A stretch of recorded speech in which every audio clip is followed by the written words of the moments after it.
दास सरकारी उच्च विद्यालय छात्र अटे। आज आम सुषम खाद्य विषय मुझे प्रोजेक्ट तैयार कर 1 ରୁ 16 वर्ष पिला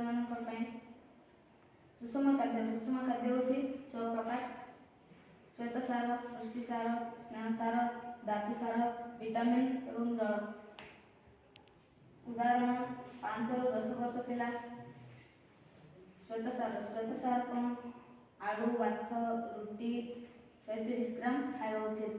एसबू खाइले 5 ରୁ 10 वर्ष पिला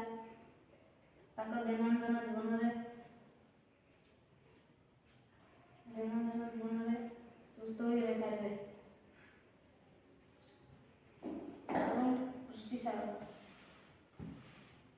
पुष्टि सार पनीपरिया 46 ग्राम खाइले से सुस्थ हो रही पारे।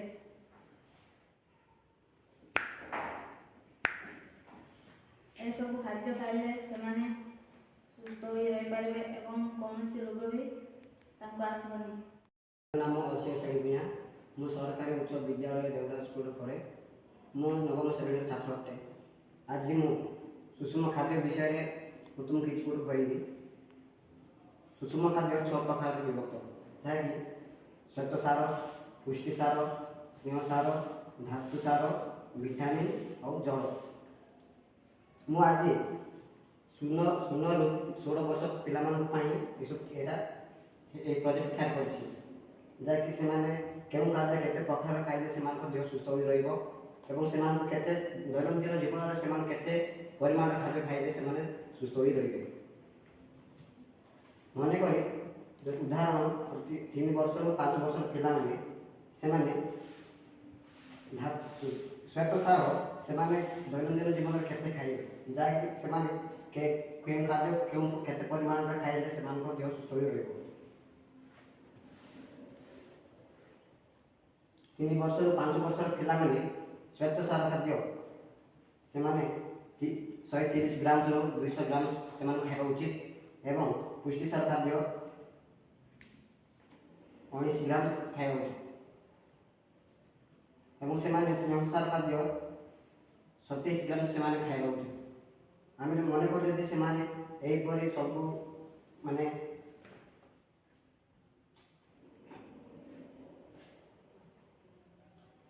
आम सबुदिन जदि खाद्य गुड़ सठिक परिमाण में खाइबा आम सुस्थ रहा पड़े।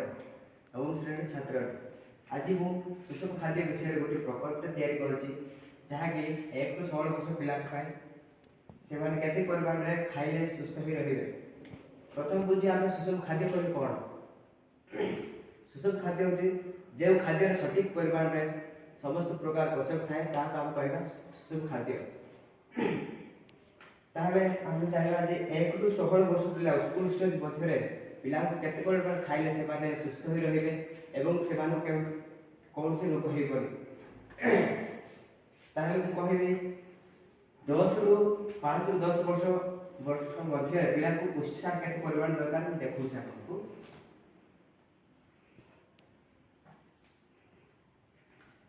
5 ରୁ 10 वर्ष मध्य पिला मांस, अंडा, डाली इत्यादि से 34 ग्राम परिमाण खाଇବା उचित ताहले से सुस्थ हो रही। सहित आम मन को सजत कर रखा पड़ो एवं नित्यदिन व्यायाम एवं योगा करने द्वारा आम मन एवं आम शरीर भी सुस्थ रही।